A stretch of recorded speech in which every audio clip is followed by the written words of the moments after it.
Kom ons ontvang die seëngroet van die Here. Genade en vrede vir julle in die naam van God die Vader en van ons Here Jesus Christus. Amen. Baie dankie dat julle almal gekom het vanmôre en dis 'n voorreg om hier te wees en om die woord van God te verkondig. En ek wil net sê ek is baie dankbaar vanoggend om my familie hierso te hê. Vir my dogter en skoonseun wat van Amerika af kuier en my Suid-Afrikaanse seun en sy familie wat daar sit. Dis baie lekker om hulle hierso te hê. En ja, 'n mens moet dankbaar wees vir die dae wat ons nog het saam met mekaar, né? Dis so lekker en dit is net so lekker om saam met God se familie hier te wees vanmôre.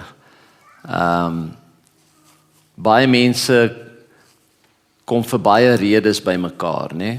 Party kom by mekaar in die kroeg om te kla oor hulle lewe en hoe onregverdig die lewe is. Ander mense kom by verskeie goeters kla by mekaar vir verskeie redes. Maar die rede hoekom ons hier by mekaar is vanmôre is die Here Jesus Christus. En is God se genade in Jesus Christus. Anders was ons nie hier nie. Dis eintlik so lekker, al die liedjies, alles wat ons doen, verklaar en verkondig klaar die evangelie. En so ek wil maar net so 'n bietjie byvoeg en 'n bietjie aangaan daarmee. En dit laat my dink aan wat Paulus skryf in Kolossense waar hy sê, laat die woord van Christus ryklik in julle woon. En dit is wat gebeur wanneer ons liedjies sing. Ons sing liedjies oor Jesus, ons sing liedjies oor God se genade, oor sy verlossende krag. Dit is die woord van Christus wat ryklik in ons woon wanneer ons dit uit ons hele hart sing en met geloof sing. En in Efesiërs sê hy dit net op 'n ander manier, hy sê, word vervul met die Heilige Gees, terwyl julle in psalms en gesange en lofliedere sing en melodie in julle harte maak, met danksegging teenoor die Vader. So, ja, kerk moet 'n lekker plek wees, en dit moet 'n plek wees waar ons harte gevul word met lofprysing, en met aanbidding, want God is goed, en ons het sy genade in Jesus Christus ontvang. Ons is die ontvangers van die goeie nuus, en ons sal later ook hoor, ook die verspreiders van die goeie nuus, né? So wie van julle, ek weet nie almal is sportliefhebbers nie, so wie van julle is bly die Bokke het gewen gister? Ja, ons moet maar bly wees, né? Dit is goeie nuus. Dis 'n ander tipe goeie nuus. Maar dit is amazing hoe, en dit is iets wat ons onsself moet vra, en miskien iets hier in ons koppe moet ons baie keer skuif. Want wanneer ons opgewonde is oor sport, en ons word maar groot in Suid-Afrika, ek weet, van ons kultuur af met rugby en al hierdie goeters. En dit is lekker, ek geniet my sport self, en dit is so maklik om opgewonde te wees oor so iets, en dan versprei ons daai goeie nuus oor. Julle gehoor, die Bokke het gewen. Bokke het gewen. Kan ons mekaar help om net so vinnig en excited te wees om die goeie nuus van Jesus te versprei? Want ek dink dit is maar omdat ons weet, as ons hier in Suid-Afrika sê, die Bokke het gewen, dan is dit goeie nuus vir basies almal, en almal gaan happy wees daarmee. Maar as jy begin opstaan vir die evangelie, en jy begin Jesus verkondig daar buite, dan is jy nie altyd so seker of mense so happy gaan wees om dit te hoor nie. Want party mense gaan dit ontvang, ander mense gaan vir jou sê, ek wil dit nie hoor nie, so jy gaan maar so 'n bietjie reject word. En ek dink dis baie keer die ding, en dan bly ons baie keer maar liewer stil. En ek hoop, na vanoggend, sal ons almal aangemoedig wees. Die oomblik wat ons 'n ou ontmoet en ons wil vir hom sê, hoor jy, die Bokke het gewen, moet daar iets in ons kop wees wat sê, Nee, sê eers vir hom wat Jesus gedoen het. Sê eers vir hom die goeie nuus van die grootste oorwinning wat daar nog ooit plaasgevind het. En dit is die oorwinning van Jesus Christus aan die kruis en in sy opstanding. Ok, nou kan ek gou by my preek uitkom. En my skoonsien het my gewaarsku, hy het vir my gesê, hy glo nie ek sal binne die perke van die tyd kan bly nie. So ek gaan my bes doen om bietjie te volg wat ek hier uitgetik het, ok? So, die titel van die preek is die evangelie, goeie nuus vir sondaars. Nou dis eintlik 'n herhaling, want die woord evangelie beteken goeie nuus. Dis so eenvoudig soos dit. So die evangelie, as jy net na die woord kyk, kan enige goeie nuus wees. So dit kan die evangelie van die petrolprys wat afgekom het, of wat ook al. Want dis al wat dit beteken. Die woord evangelie word afgelei van die Griekse woord euangelion, wat eenvoudig goeie nuus beteken. Dit verwys veral na die goeie nuus wat deur 'n uitgesonderde en gestuurde boodskapper afgelewer word vanaf 'n slagveld waar daar 'n belangrike oorwinning deur die land se weermag behaal is. En die goeie nuus, jy weet jy kan dit prentjie, die goeie nuus daai tyd was deur hardlopers gevat.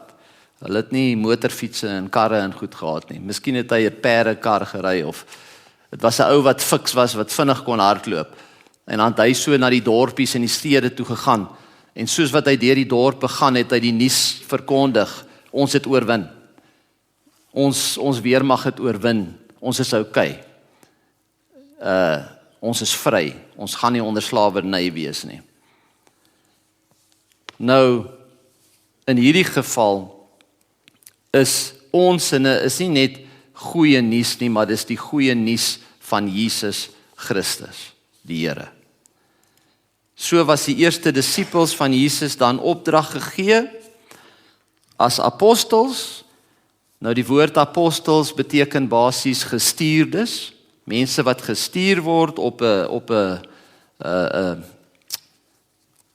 jy weet ek's gewoonlik Engels, so verskoon maar as ek so nou en dan 'n Engelse woord ingooi, op 'n mission met 'n taak om die goeie nuus van Jesus Christus te verkondig. Onthou hulle was disippels en toe word hulle apostels. Disippels is die wat hulle meester volg en by hom leer en hom naboots en deur hom geleer word en toe stuur hy hulle. Toe word hulle apostels. Om die goeie nuus van Jesus Christus te verkondig. Nuus van oorwinning en verlossing. Nie oor aardse vyande en weermagte nie, maar magte van duisternis, oor sonde en die dood, wat geheers het oor die mensdom na die sondeval van die eerste mense. Nou die hartseer ding is, die Jode van daai tyd het hulle eie verlosser oor die algemeen nie erken nie. En hulle het hom nie ontvang nie. Hoekom is dit so? Hoekom dink julle was baie van hulle so blind? Want die Ou Testament het tog geprofeteer. En hulle was geleer in die Ou Testament. En die hele Ou Testament praat. Jesus het self hulle gesê die wet en die profete en alles praat van my, maar julle sien, jy weet, julle sien dit nie raak nie. Want julle oë is verblind, julle harte is hard. Maar dink bietjie in hulle tyd. Hulle het geleef onder die juk van die Romeinse regering. Hulle was nie 'n vrye mense gewees nie. Hulle het sekere vryhede gehad. Hulle kon werk, besighede doen, al daai goed, maar hulle moes belasting betaal aan die keiser. Die Romeine het regeer. So hulle verwagting was, daar gaan 'n Messias kom wat ons gaan kom vrymaak van hierdie juk van die Romeine. Hulle het 'n Messias verwag, maar nie soos wat hy gekom het nie. Hulle het nie hom verwag dat hy in 'n krib gebore gaan word en van 'n stad, 'n dorpie af gaan kom waar niks goeds vanaf kan gewoonlik kom nie. Jy weet. En Hulle het gedink het gaan hierdie koning wees wat gaan verskyn en op 'n wit perd met weermagte en hy gaan kom oorwin en die Romeinse juk-finaal breek en hulle gaan vry wees. Maar min het hulle verstaan dat die vryheid wat Jesus bring, soveel meer is as net 'n tydelike aardse koninkryk en vrede. Dat hierdie is die Here van die heelal wat die ewige lewe kan gee, wat ons volkome kan vrymaak van ons sonde las en wat ons in nuwe skepings kan verander. Ons kan so vasgebind word in hierdie goeders wat ons sien in die aarde, jy weet die goed wat om ons aangaan. Maar Jesus het gesê, my koninkryk is nie van hierdie aarde nie. Sy koninkryk is 'n hemelse koninkryk en dis 'n koninkryk wat vir ewig gaan hou. En dis die koninkryk wat as jy 'n gelowige is, nou op hierdie oomblik regeer in jou hart en in die kerk deur die Gees van Christus wat in ons midde is. Ek wil net hier lees in die evangelie van Johannes hoofstuk 1, is daai mooi skrifgedeelte, dit is so mooi daai, ek gaan nou nie alles lees nie, maar wat Jesus sy herkoms, waar hy vandaan kom, so mooi beskryf. In die begin was die woord, en die woord was by God, en die woord was God. Hy herhaal dit, hy sê, hy was in die begin by God. Hierdie evangelie, hierdie woord, is nie 'n nuwe woord nie. Hy was daar toe alles geskep is. Hy was by God, hy is God. God wat mens geword het. Hoe wonderlik, ek dink baie keer daaraan, toe die disippels, ek kan nie verstaan hoe hulle dit kon hanteer, hulle koppe moes seker baie gesukkel het daarmee. Om te dink, hier sien ek 'n mens, van vlees en bloed, hier voor my, maar hy's ook God. 'n goddelike mens. Maar hy het nie rondgeloop op aarde met 'n skynsel om hom nie. Jy weet, soos 'n engel of wat ook al nie. Sy voete het vuil geword, soos joune en myne. Hy was deel van die aardse dinge. Hy het groot geword in 'n houtwerker se huis. Hy het geweet wat dit is om te werk. Ons vergeet dit baie keer. Hy het nie net verskyn en woeps, alles het gebeur en toe gaan hy nou weer. Hy het 'n hele lewe geleef op aarde, tussen sy mense. En op die regte tyd het die Heilige Gees hom gevul met sy doop en sy bediening het begin. Maar ek dink net hoe amazing moes dit, die disippels moes lank gesukkel het daarmee. Hulle het geweet daar's iets anders, maar hulle kon seker nie verstaan om net te dink dat God wat onsigbaar en kind of mysterieus en nie geken kan word nie, nou loop hy hier tussen ons as 'n mens. Dis vir my net, dis so pragtig. In die begin was die woord, nou mens kan amper sê in die begin was die boodskap. Want 'n boodskap bestaan uit woorde. Hoekom noem God hom die woord? Want ons weet in die begin het God alles geskep deur sy woord. En Jesus Christus is die woord wat mens geword het. Hier sien ons die goddelike natuur van Jesus. Later skryf hy, en die woord het vlees geword of mens geword en onder ons kom woon. En dit verwys na sy mensheid, soos ek gesê het, volkome God en volkome mens. En dan vers 10 en 11, hy was in die wêreld en die wêreld het deur hom ontstaan en tog het die wêreld hom nie erken nie. Hy het gekom na wat syne was en tog het sy eie mense hom nie aanvaar nie. Maar dan die goeie nuus in vers 12. Maar aan almal wat hom aanvaar het hy die reg gegee om kinders van God te word. Hulle wat in sy naam glo. En ek dink dit sluit meeste van ons hier in. Hopelik almal van ons. Aan almal wat hom aanvaar het. Om in sy naam te glo, wat beteken dit? Is seker nie net, ons het al die laaste paar weke nogal daarvan gehoor, het gaan nie net om in jou kop te sê, ja, ek glo dit, dis die waarheid. Dit klink soos die waarheid nie. Dis net 'n deel daarvan. Om in sy naam te glo, is om alles te glo van wie hy is, en wat hy gesê het, en wat hy vir ons kom doen het. Want sy naam staan vir wie hy is, en vir sy werk onder die mens. Om hom te ontvang is ook om die een te ontvang wat hom gestuur het, die Vader.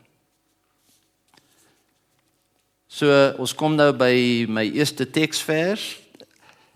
Ek gaan natuurlik baie ander verse tussenin sê, maar dis nou die een wat ek hier het. 2 Korintiërs 4 vers 5. Want wat ons verkondig, sê Paulus vir die Korintiërs, is nie onsself nie, maar Jesus Christus as Here, en onsself as u dienaars ter wille van Jesus. Ek sal nou 'n bietjie raak op Paulus. Hy is vir my so 'n wonderlike voorbeeld. Hy het meer as 1/3 van die Nuwe Testament wat ons vandag het, is deur Paulus geskryf.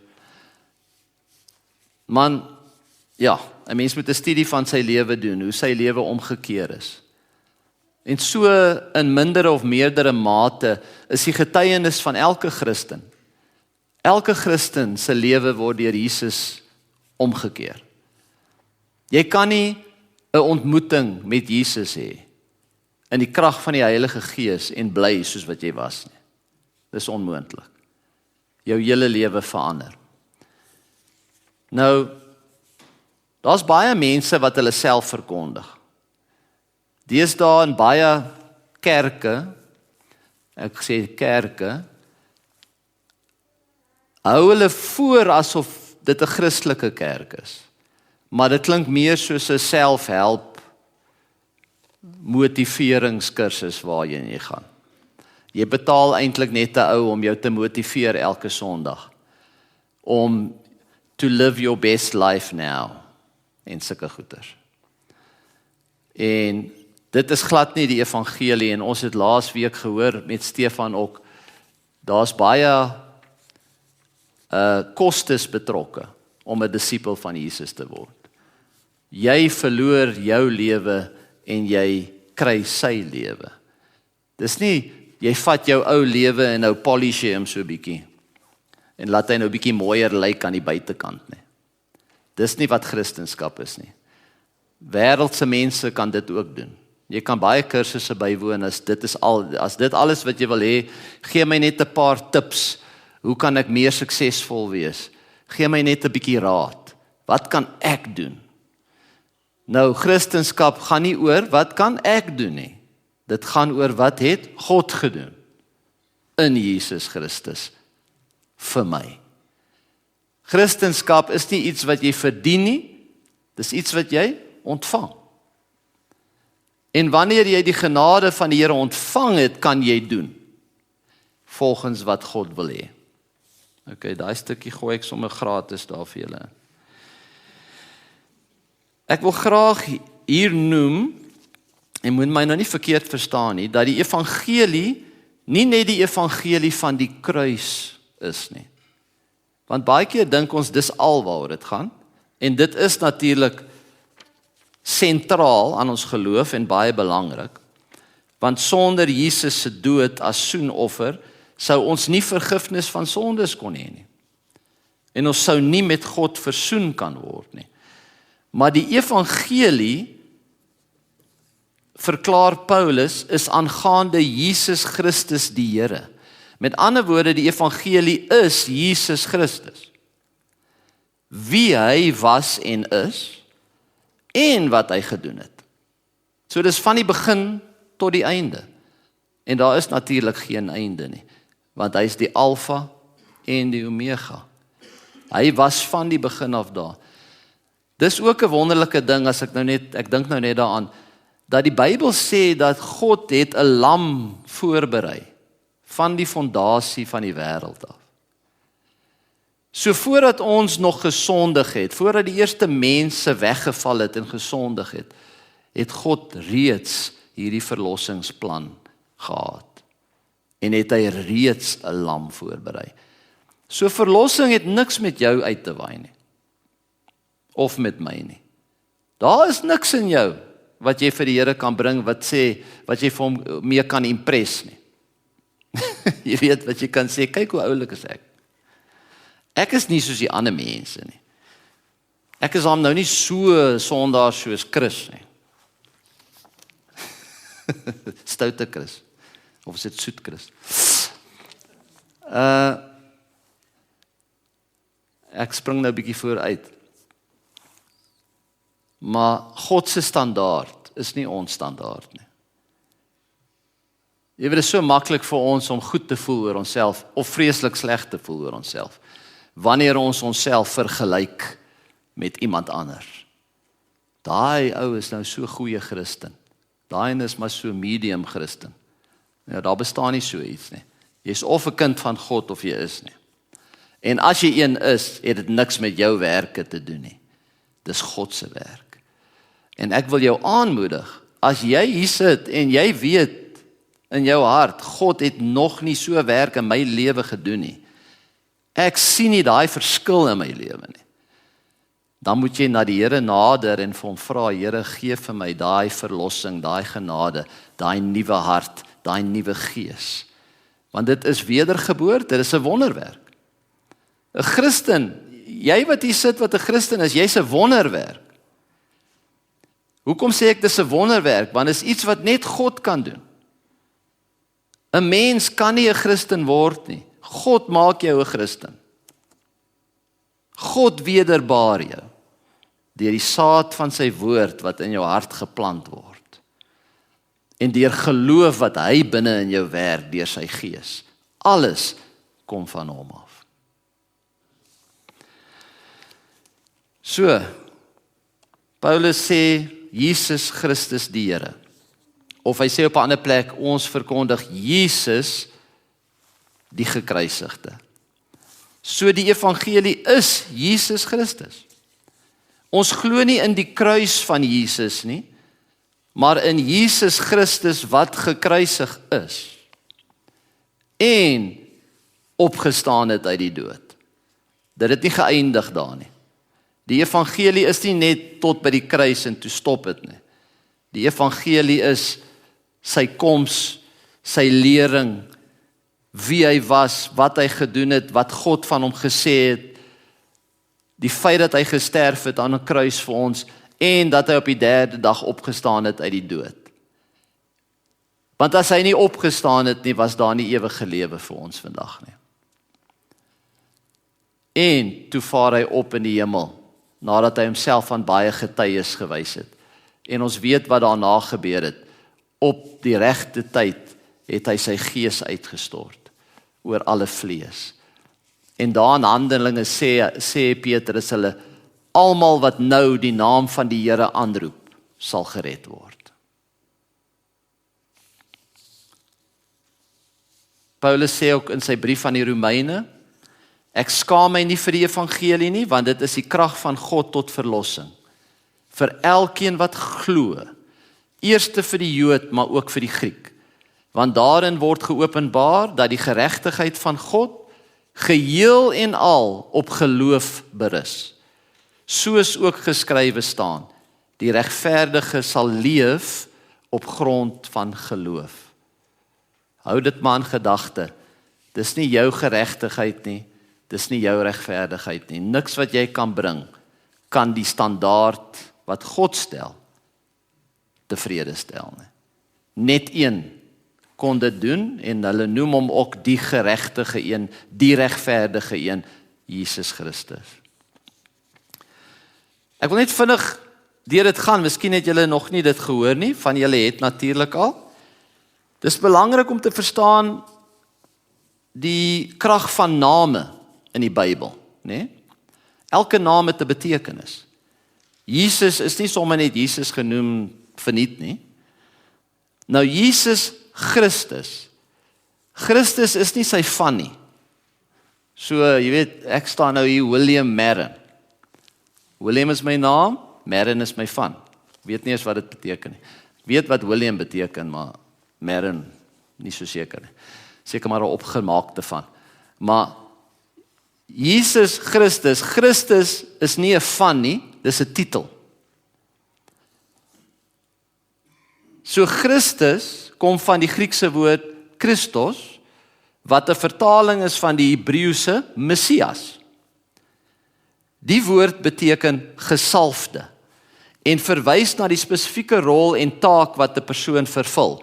Byvoorbeeld om as 'n koning gesalf te word. Jesus is dus die een wat deur God aangestel en gestuur is as gesalfde verlosser en vrymakende koning, wat ons van ons sonde slawerny kom verlos. Die naam Jesus, nou dit is sy naam gewees, afgelei van twee Hebreëse woorde, ja, 'n afkorting van Yahweh, wat een van God se name is, en Shua, 'n werkwoord wat beteken verlos of red. So het die engel vir Josef gesê, julle sal hom Jesus noem, want hy sal sy mense van hulle sondes verlos. So Jesus Christus beteken basies God wat verlos en Jesus die gesalfde een, die een wat aangestel is, die enigste een, aangestel om verlosser van die wêreld te wees. Dit laat my dink aan daai wonderlike skrif, het maak mense opgewonde in Handelinge waar hy sê, daar's geen ander naam onder die hemel of op aarde gegee, deur wie mense gered mag word, behalwe die naam Jesus nie. Jesus is die boodskap. Of jy nou praat met 'n gewone sondaar, wat in niks of niemand glo nie, en of jy nou praat met 'n baie gelowige moslem, of 'n hindoe, of van watter kultuur hulle ook al kom. Jesus is die enigste een deur God aangestel as verlosser.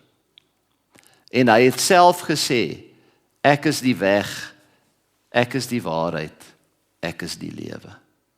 Hy wat in my glo sal nooit sterwe nie, maar vir ewig lewe. So, dis ook 'n aanmoediging, met wie jy ook al daar buite praat. Dink weer terug aan daai woorde. Ons preek nie onsself nie. Ons preek Jesus Christus die Here. Ons preek nie eers ons kerk nie. Nee? Ons preek Jesus. Ons verkondig Jesus. Ons het geen ander boodskap wat kan red nie. Ons kom nie by mekaar om vir mekaar goeie raad te gee nie. Alhoewel dit is baie keer nodig. Want goeie raad is om vir iemand te sê, hoorie, jy moet so maak, doen dit, doen dit, doen dit. Goeie nuus is, God het dit gedoen. Jesus het dit gedoen. Dis reeds volbring. So dit kom nie op jou neer van, oef, nou moet ek myself bewys. Ek moet nou my sokkies optrek, ek moet doen wat ek kan. Kom ons kyk gou die 10 gebooie en sien of ek hulle almal in een dag kan regkry. Doen dit gerus, want dit gaan jou terugbring na Jesus toe. Dit gaan jou dryf. Want wat dit gaan doen is, dit gaan jou wys hoe swak jy is. En dat jy regtig 'n sondaar is. Dat wat die Bybel sê is die waarheid.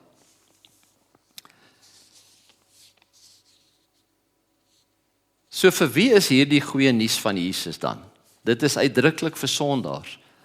Jesus het gesê, dis nie die gesonde mense wat 'n dokter nodig het nie, maar die sieke. So as jy dink jy's okay, dan klink die evangelie vir jou nie soos goeie nuus nie.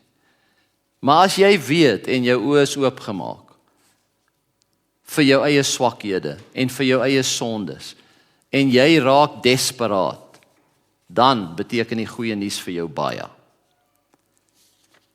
Luister na wat Paulus sê. Nou onthou, Onthou wat ek vir jou gesê het, hierdie ou het naderhand 1/3 van die Nuwe Testament geskryf. Hy, as jy gaan lees waar hy oral heen gegaan het om die evangelie te verkondig. Hy het waaragtig sy lewe, sy alles, sy energie, sy krag gegee vir een ding. En dit was om hierdie boodskap so ver as moontlik te versprei. Want hy het geweet die krag wat daar is in hierdie evangelie om mense te verlos.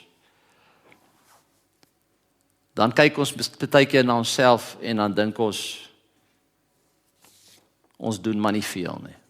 Maar mag die Here ons help. In 1 Timoteus 1 vers 15 skryf hy: Die gesegde is betroubaar en verdien volle aanvaarding, dat Christus Jesus in die wêreld gekom het om sondaars te red, van wie ek die grootste is. Dis die apostel Paulus. Hy sien homself as die grootste sondaar. Hoekom sien hy homself as die grootste van alle sondaars? Hy antwoord die vraag self in die voorafgaande verse. In vers 12 en 13 skryf hy: Ek dank hom wat my versterk het, Christus Jesus ons Here, omdat hy my betroubaar geag het toe hy my in sy diens aangestel het, vir my wat voorheen 'n lasteraar, 'n vervolger en 'n geweldenaar was. Nou Paulus was 'n fariseer en hy het geskryf in Korintiërs, sê hy, as 'n fariseer was hy blameless, sonder blaam. Hy het alles gedoen wat van hom verwag word. Volgens hom het hy al die gebooie onderhou, hy het Sabbat gehou, hy het alles gedoen wat al hulle reëls en al hulle wette gesê het. So hy het gedink hy's okay. En hy het selfs Christene vervolg, want hy het gedink hy doen dit vir God.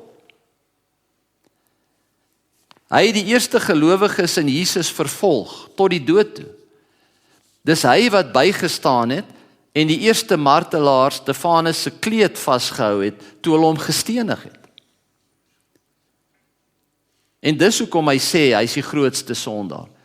Want toe sy oë oopgemaak word, en hy leer ken die gawe van God in Jesus Christus, toe besef hy, dat hy was eintlik 'n teenstander voorheen en 'n vyand van God deur wat hy gedoen het.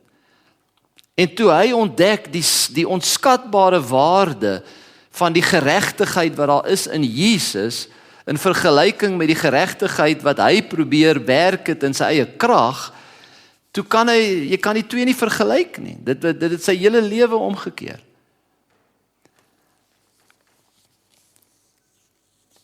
Toe Jesus homself aan Paulus openbaar op die pad na Damaskus en in die daaropvolgende dae en jare, het Paulus se hele lewe omgekeer. Nou ons dink baie keer Paulus is daar van sy perd afgeslaan op die pad na Damaskus. Onthou daar het mos 'n lig geskyn uit die hemel uit en toe praat Jesus met hom en sê: Paulus, Paulus, hoekom vervolg jy my?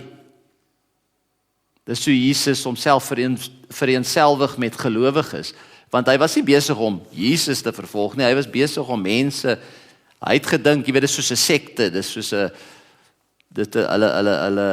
hulle is eintlik teen God, so hulle is waardig om doodgemaak te word. Maar toe Jesus aan hom verskyn, toe sê hy, hoekom vervolg jy my? En toe word Paulus se geestelike oë oopgemaak deur die genade van die Here. En hy het besef wie Jesus regtig is, dat hy regtig die Messias is, die Christus.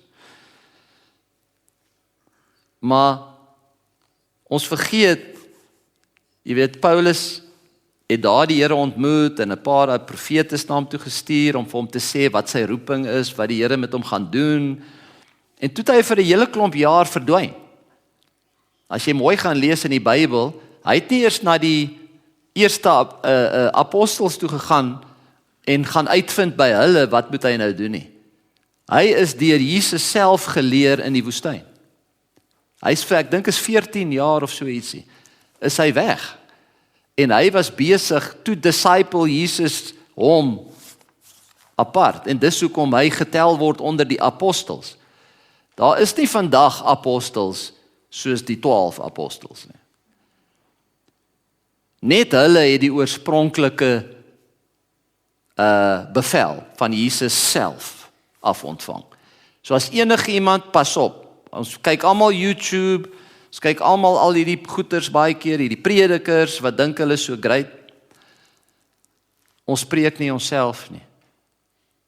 Pas op vir al hierdie kerke wat man of God, en al hierdie goed. En wat net, ja, ek wil nou nie op dit afgaan nie, maar het gaan meer oor geld. Ons dank die Here vir die bietjie evangelie wat gepreek word, want die Here gebruik dit nog steeds om mense se siele te red. Maar daar is nie vandag apostels soos die 12 apostels nie. Gaan doen maar julle eie studie as julle nie met my saamstem nie. Maar wat ek wou sê is, so is Paulus se hele lewe omgekeer, dat hy in sy brief aan die Filippense skryf, in hoofstuk 3, vers 7 tot 9, maar alles wat vir my wins was, reken ek nou as verlies, terwille van die uitnemendheid daarvan om Christus Jesus my Here te ken. Terwille van hom het alles vir my 'n verlies geword. Ek beskou dit as vullis, sodat ek Christus as wins kan verkry en in hom bevind kan word. Nie met my eie geregtigheid op grond van die wet nie, daar sê hy dit, maar met die geregtigheid deur geloof in Christus. Die regverdiging wat van God afkom deur die geloof. Hy het besef dat al sy werke, soos wat die Ou Testament sê, is soos vuil lappe voor God. Maar God het self die versoening bewerk deur die regverdige een, die sondelose, vlekkelose lam, Jesus Christus. In 1 Petrus 3 vers 18 skryf Petrus, want Christus het ook een keer vir sondes gelei, die regverdige vir die onregverdiges, sodat hy ons na God kon bring. Ons verstaan nie eintlik hoekom nie. As dit ek en jy was, het ons seker daarbo gesit en gesê, ek wil nou nie lelik praat nie, maar laat hulle maar vergaan. Dink bietjie daaraan. Ons as mense sou gesê het, hierdie mense, hulle is hardnekkig, hulle verdien nie ons genade nie, hulle verdien nie al die goeie dinge wat ons vir hulle doen nie. Hoekom moet ons, maar tog stuur God sy seun. So lief, want hy kon oorbegin het, né? Hy kon weer oorbegin het. Hy kon maar net almal uitgevee het van die aardbol af, en dan sê hy, nee, dit was nou, ek weet dit klink nou snaaks, maar dis nou, want God maak nie foute nie, maar hy kon gesê, dit was nou 'n foutjie, kom ons begin oor. Ons begin met 'n nuwe ene. Maar hy het nie. God het so die wêreld lief gehad, sê Johannes 3 vers 16. Nou, dit beteken nie net in die sin van hoe ons nou dink aan 'n romantic movie, ek is so lief vir jou. Dit gaan nie net daaroor nie. Dit gaan oor op hierdie manier het God die wêreld lief gehad. Dis hoe hy gewys het hy het die wêreld lief, met ander woorde, deurdat hy sy seun vir ons gegee het. Dat almal wat aan hom glo, nie verlore sal gaan nie. God het sy liefde bewys, sê Paulus in Romeine ook, sê hy het sy liefde so gedemonstreer, dat terwyl ek en jy nog sondaars was, het Jesus vir ons gesterf. Nie toe ons oulik was en op 'n sekere level was, nie. Terwyl ons nog sondaars was, terwyl ons nog deur ons lewenstyl vyandig gesind teenoor God was, het hy vir ons gesterf. Dis God se liefde. Want Christus het ook een keer vir sondes gelei, die regverdige vir die onregverdiges. Dink bietjie toe jy onregverdig gestraf is vir iets, miskien in jou verlede. Dit was eintlik jou stoute boetie wat die koekie gesteel het. Of sussie, ja. maar toe word jy sommer ook gestraf. Hoe pynlik voel dit? En dis maar net 'n ou klein prentjie wat Jesus leer is. Hy was volkome gehoorsaam aan sy Vader, sondeloos, vlekkeloos, regverdig, nooit afgewyk nie. Maar hy het gewillig sy lewe neergelê. Gewillig ons straf op hom geneem.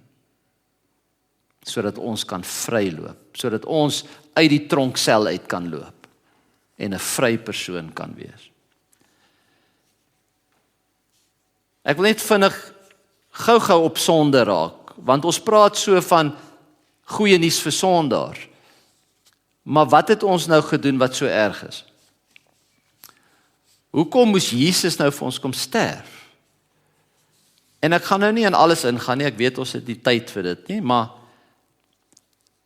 wat ek kom terug na wat ek vroeër gesê het, is onthou die verskil tussen ons en God. Ons is in sonde gebore, ons is van die begin af geneig tot sonde, God is ver bo ons, heilig, perfek, vol van lig, geen donkerte in hom nie. Hoe kan jy probeer verstaan hoe God dinge sien? Van 'n menslike perspektief af. Ons weet nou uit sy woord uit. Maar as God iets sonde noem, is dit van sy standaard af. Van sy perspektief af, nie van jou en my wat ons vergelyk met die ander ou nie. Ek sien so erg, daai ou is 'n moordenaar, ek het maar net 'n chappie gesteel in die kafee. Maar alle sondes begin mos maar klein, en dan kan dit groter word. Maar dit is nog steeds sonde. Jy wyk nog steeds af van God se perfekte standaard. Gaan lees net die 10 gebooie. Lees net die eerste 2 gebooie. Jy sal geen ander God dien nie, byvoorbeeld. Jy moet God lief hê met jou hele hart, siel, verstand. Kan jy dit doen? Wees honest, kan jy dit doen? Kan jy dit doen as 'n gewone mens? Ek dink nie daar's enigiemand op aarde nie, nee. Net Jesus kon dit doen. Ons kan nou die Here eer en lief hê, omdat hy eerste sy liefde in ons werk. Omdat hy eerste sy liefde in ons harte kom uitstort wanneer ons die evangelie glo. En as gevolg van sy krag wat in ons werk, kan ons daai liefde wat ons ontvang, teruggee vir hom. Maar uit ons eie uit, gaan jy nooit in jou lewe, ek daag jou uit om dit te gaan probeer. En as jy terugkom en jy sê, jy het dit reg gekry, dan bid ons vir jou, want jy's 'n leienaar. En dan het jy daai gebod gebreek. So het jy nog nooit gelieg nie, jy was nog nooit deur welles oorval nie, jy het nog nooit verkeerde dinge gedink nie, jy was nog altyd liefdevol teenoor jou vrou en jou man. Dink bietjie daaraan, die standaard is hoog, né? Onmoontlik. Net moontlik vir Jesus Christus. En dit is hoekom hy die vlekkelose lam van God was, wat gesterf het vir elke een van ons, want ons is skuldenaars aan God. Hoekom is ons skuldenaars aan God? Dit gaan nie eers net oor die sonde wat jy pleeg elke dag nie, of die bietjie wat jy struikel nie. Dit gaan oor die feit dat jy God nie eer met jou lewe nie. Dit gaan oor die feit dat God jou geskep het, en ek praat nou van wêreldse mense daar buite, maar dit is die boodskap wat ons moet oordra. Dit gaan oor die feit dat jy 'n rebel is. God het jou gemaak, God het jou geskep, jy's vir hom gemaak. Jy's veronderstel, jou lewe is veronderstel om sy genade en sy eer te weerspieël, maar jy doen jou eie ding. Jy volg jou eie pad. Al wanneer jy aan God dink is wanneer jy hulp nodig het. Is dit nie? Die eerste mens was ongehoorsaam aan God se gebod. En van toe af is alle mense maar so. Daar's nie een wat God soek uit sy eie uit nie. So, die kern van sonde is rebellie. dit wat die Satan gedoen het in die hemel, en hy het daai selfe saad in die vrou, die eerste vrou ingesaai, toe hy vir haar sê, het God regtig gesê? Het God dit nou regtig gesê? En toe glo sy daai bose woord, en sy en haar man was ongehoorsaam. So sonde is om die teiken te mis, ons het dit nou al gehoor, die wet van God te oortree, ongehoorsaam te wees, eiesinnig en eiewillig te lewe, sonder om God se heerskappy te erken, om af te wyk van die reguit pad, elkeen kies sy eie pad en volg nie hulle herder nie, die eie ek op die troon van my lewe, die resultaat, vervreemding van God, 'n onoorbruggelike skeiding, en vrees vir God se oordeel en die ewige dood. Dit is die identiteit van 'n sondaar. Maar dank God, op die kruis het 'n goddelike uitreiling plaasgevind. Die heilige, volmaakte seun van God het in die plek van die onregverdiges gestaan. Hy het die oordeel, die toorn en die isolasie geneem wat ons sondes verdien het. Toe hy sterf het hy uitgeroep, dit is volbring. Hy het nie gesê, ek het dit nou begin, julle moet dit klaarmaak nie. Hy het die skuld volkome betaal. Wanneer ons hierdie werklikheid werklik begryp, verander dit alles oor hoe ons lewe. Dit herbedraad jou motiewe. Ons lees vinnig, amper klaar, as julle nog by my. Amper daar, heer. Ek weet dit, ek weet. Om so lank te sit, is nie so lekker nie. Kyk na 2 Korintiërs 5, 14 tot 15. Want die liefde van Christus beheer ons, want ons het tot die gevolgtrekking gekom, dat een vir almal gesterf het, daarom het almal gesterf. En hy het vir almal gesterf, sodat diegene wat leef, nie meer vir hulle self sal lewe nie, maar vir hom wat vir hulle onthalwe gesterf het en opgewek is. Ons dien God nie uit vrees of om sy goedkeuring te verkry nie. Ons dien hom omdat sy liefde ons inperk, vasgryp en dryf. Omdat hy vir ons gesterf het, is ons ou selfgesentreerde lewens verby. En onthou, dis alles van God af.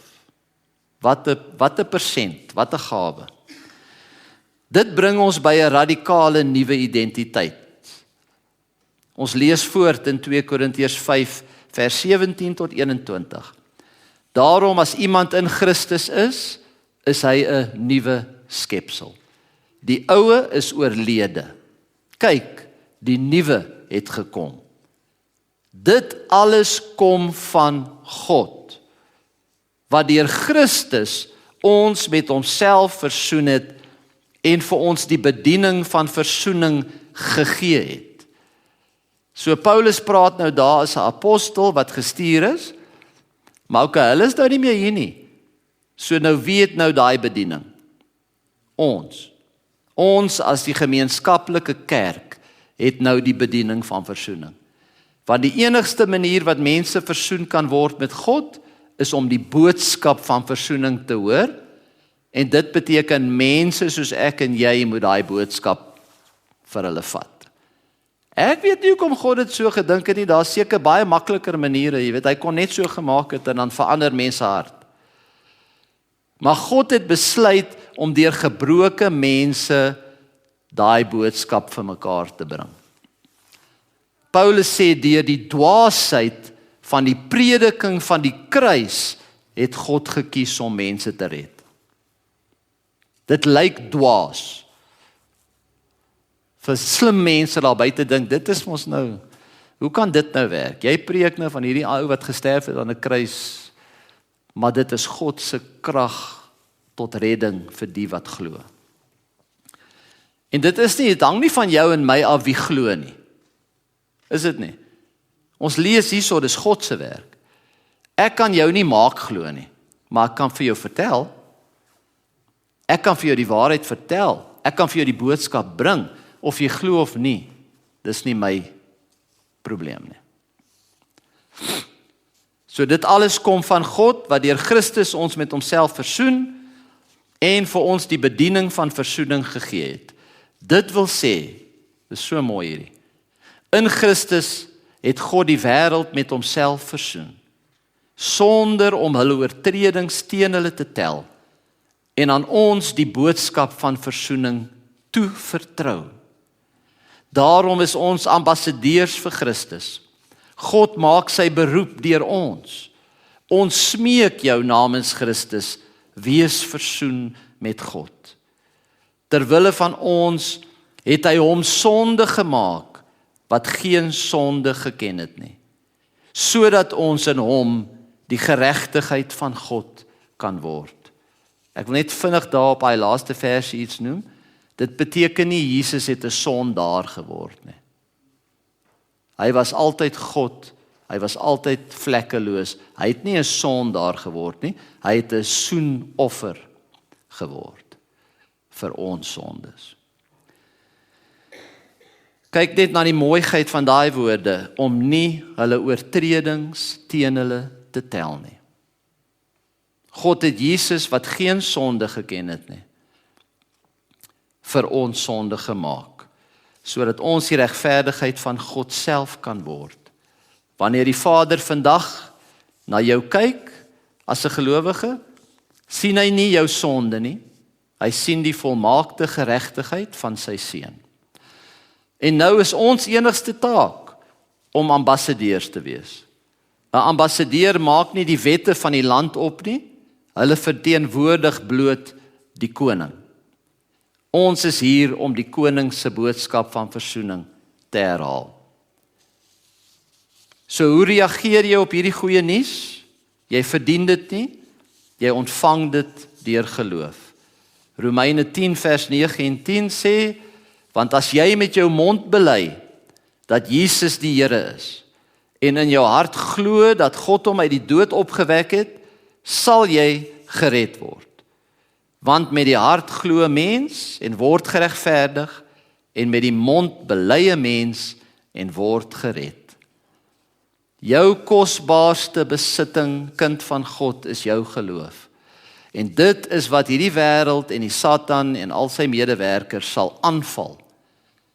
Hulle sal allerlei goeders bring om jou geloof by jou te steel. Die kosbaarste ding wat jy op jou lippe het, is die naam van Jesus Christus. Moenie laat enige iemand jou stil maak of daai geloof by jou steel nie. Want die uiteinde is die ewige lewe saam met hom. Verlossing is 'n gratis geskenk.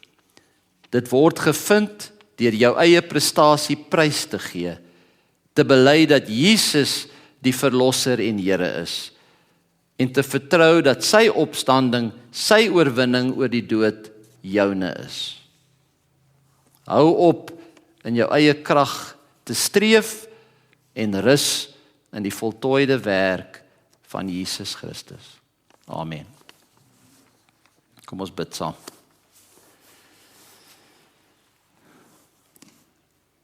Hemelse Vader, dankie vir u ewige woord, Here. Dit maak nie so seer saak wie die boodskapper is nie, Here, maar die boodskap is wat belangrik is. Aan die einde van die dag, Here, kom en gaan ons, want ons lewe is kort, maar die woord van God is vir ewig. Dankie vir u genade, Here, wat in ons lewens ingekom het. Gee dat ons lewens sal leef, wat waardig is van hierdie goeie nuus, en wat u naam verheerlik. Amen. Mag die liefde van God die Vader, die genade van die Here Jesus Christus, en die gemeenskap van sy Heilige Gees met ons wees vandag en altyd. Amen.